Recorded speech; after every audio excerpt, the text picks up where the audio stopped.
Imagine waking up 5 years from now and realizing nothing really changed. Same income, same problems, same unfinished ideas. But you did spend hundreds of hours watching motivational videos and writing plans. That's the trap of fantasy. It feels like progress, but nothing in the real world is different. Now contrast that with a boring little system, a calendar block, a checklist, a recurring reminder, a weekly review.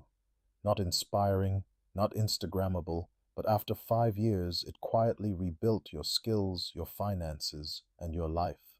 That's reality engineering. In this video, we're going to treat your life like an engineer treats a product. Clarify requirements, map constraints, build small systems, test, iterate, and scale. No magic mornings, no aesthetic bullet journals required. If you're tired of being emotionally hyped and practically stuck, stay with me. By the end, you'll have a blueprint to stop daydreaming and start deploying real-world systems that actually work. Let's define what we're really talking about. Reality engineering is the practice of designing your life as a set of interlocking systems, tiny machines that reliably produce outcomes, rather than relying on motivation spikes, vague intentions, or aesthetic fantasies of your future self. In this video, we'll unpack the difference between goals and systems, how to map your actual constraints, and how to build processes that survive bad days, low motivation, and real-life chaos.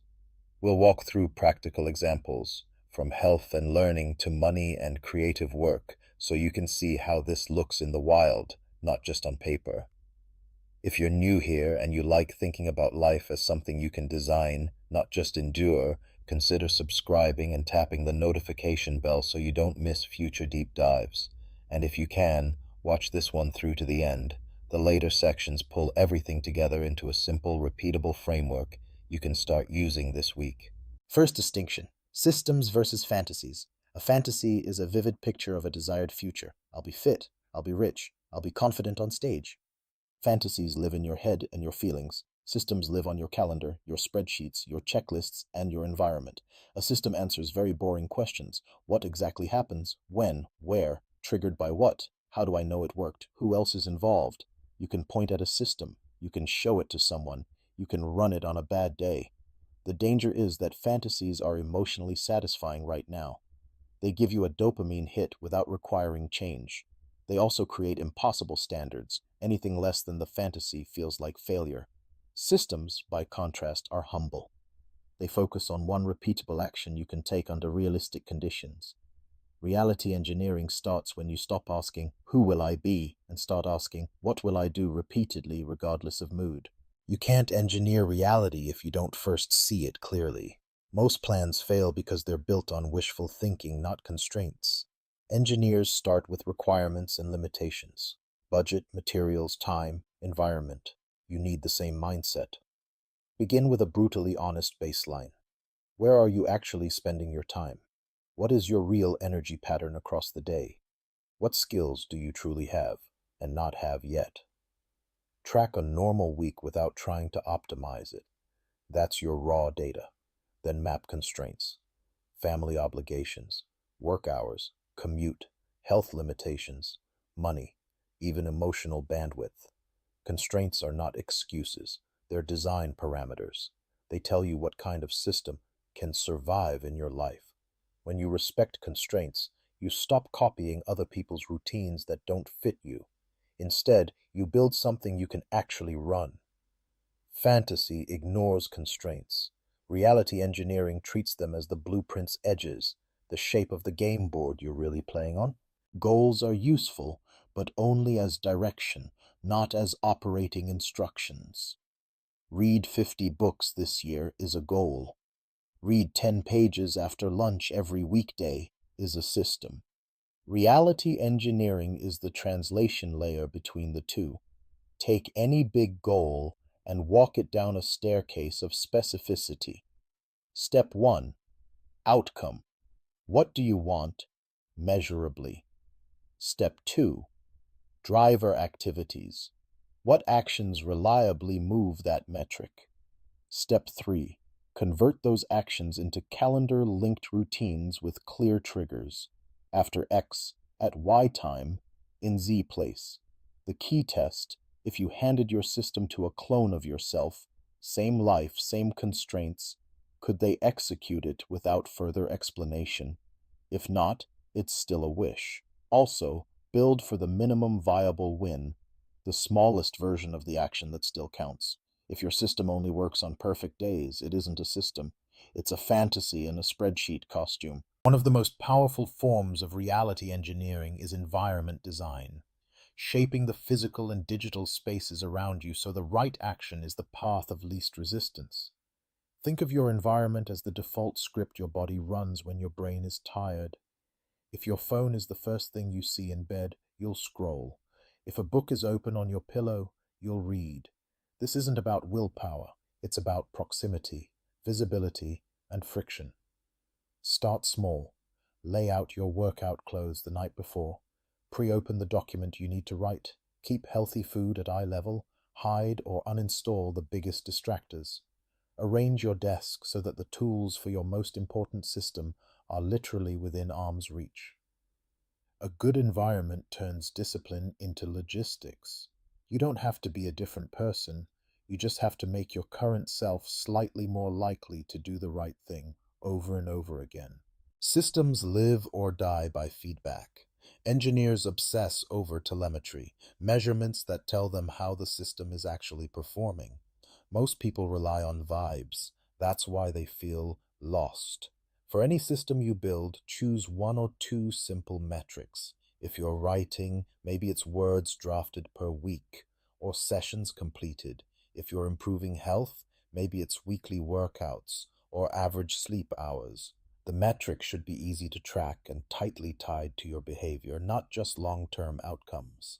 Then establish a feedback loop, a weekly review where you look at the data, not your feelings, and ask, did I run the system as designed? What broke? What helped? What do I change for next week? This is debugging, not self-judgment. Over time, you'll notice patterns. Which days collapse, which triggers fail, where friction is too high. Data turns vague frustration into actionable tweaks, and that's where compounding progress begins. Two quiet superpowers of reality engineering are friction and defaults. Friction is how hard something is to start or continue. Defaults are what happens if you choose nothing. Both can be engineered.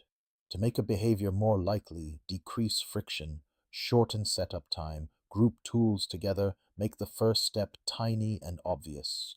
To make a behavior less likely, increase friction, log out, move apps to a hidden folder, put snacks on a top shelf, add extra steps. Defaults are even stronger. If money automatically moves to savings, saving becomes your default.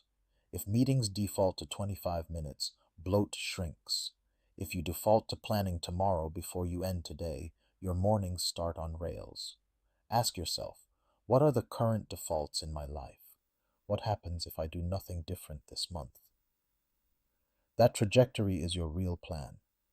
Reality engineering means rewriting those defaults, so inaction slowly helps you instead of silently hurting you.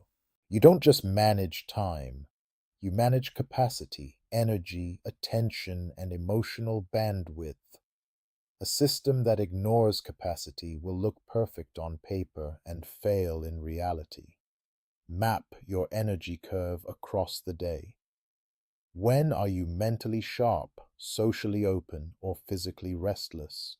Align systems with these natural peaks. Deep work during your sharpest hours, admin tasks during dips, physical activity when you're restless.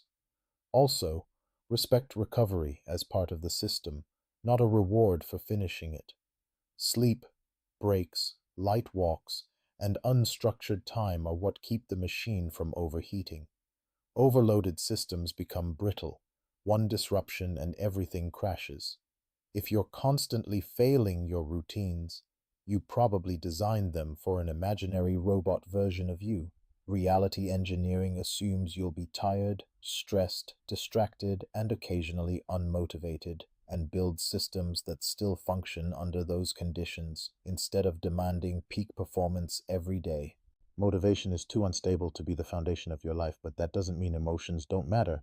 You can actually systematize emotional support so your future self doesn't rely on willpower alone. Start by noticing emotional triggers that derail you: boredom, anxiety, perfectionism, discouragement. For each, design a mini protocol. For example, when stuck in perfectionism, your protocol might be set a 10-minute timer and intentionally produce a bad first draft. When anxious, it might be 5 deep breaths, write down the worst case scenario, then the smallest safe experiment.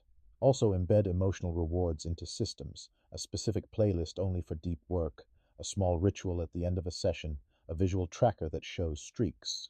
You're training your brain to associate your systems with momentum and relief, not dread. This is emotional infrastructure. Instead of waiting to feel like it, you build cushions and nudges that catch you when you inevitably don't. Engineering isn't about getting everything right on the first attempt. It's about iteration. You deploy, observe, debug, and refine. Treat your systems the same way. When something breaks, your workout streak dies, your study habit vanishes, resist the urge to attack your character. Instead, debug the system. Ask, where exactly did it fail? Trigger, time, environment, energy, emotion. What assumption was wrong? Maybe your trigger was too vague, sometime in the afternoon, your environment too distracting, or the system too ambitious. Make a small, specific change and run it for another week. Keep a simple change log so you remember what you modified and why. Over months, this mindset shift is huge. You stop seeing yourself as broken and start seeing yourself as a builder, gradually improving the machine you live inside. Continuous improvement beats heroic effort, and it's a lot kinder too. The magic of reality engineering is compounding. Tiny, well-designed systems run consistently, interact and amplify each other over time. Consider a simple trio: a weekly planning system, a deep work block, and a learning block. Planning ensures your deep work targets the right projects. Learning upgrades the skills you use during deep work. Deep work makes planning worthwhile because you're actually executing. None of these is dramatic alone, but together they create an upward spiral. Compounding also happens across domains. Better sleep improves focus, which improves work quality, which reduces stress, which improves relationships, which further supports sleep. These are positive feedback loops you can deliberately strengthen. When you zoom out over a year or a decade, the fantasy path and the systems path diverge dramatically.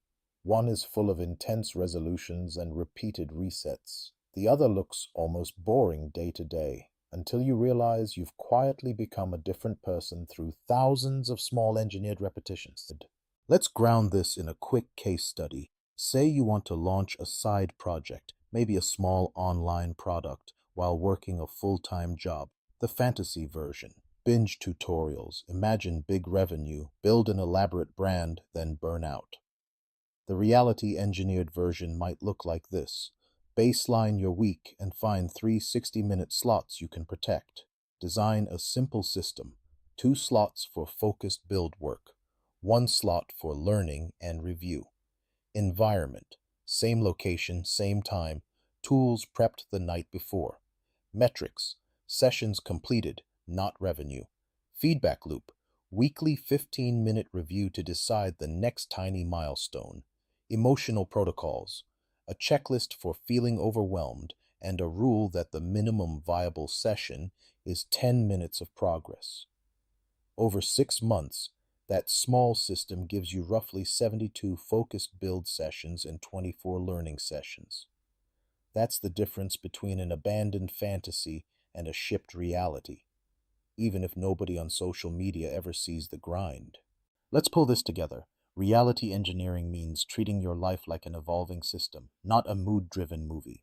You stop worshiping fantasies and start building small, repeatable processes anchored in your actual constraints. We explored how to separate systems from fantasies and make actions calendar real. Clarify your baseline and constraints so you design for the life you actually live. Translate goals into concrete routines with triggers, environments, and minimum viable wins. Use feedback loops, data, friction, and defaults to shape behavior. Respect capacity, build emotional protocols, and debug instead of self-blaming. Leverage compounding and cross-domain loops so small systems add up. You don't need to overhaul everything tonight. Pick one area of life, map the reality, and design a single tiny system you can run for a month. That's how engineers build bridges, software, and spacecraft, and it's how you quietly redesign your own trajectory. Now it's your turn to engineer instead of fantasize. Pick one domain: health, money, learning, or a creative project. In the next 24 hours, do three things. First, capture your baseline honestly for a week, even if it's messy. Second, choose one simple metric you'll track. Third, design a tiny, repeatable system with a clear trigger, environment, and minimum viable version. Write it down. Put it on your calendar. Tell someone. That's your first deployed life microservice. You can improve it later. Shipping beats perfection. If this way of thinking clicked for you and you want more deep dives on designing systems for different areas of life, subscribe and hit the notification bell so you don't miss upcoming videos. Drop a comment telling me which domain you're going to reality engineer first and what tiny system you're building. And if you found this useful, share it with one person who's stuck in planning mode. Help them turn their fantasies into something they can actually run in the real world.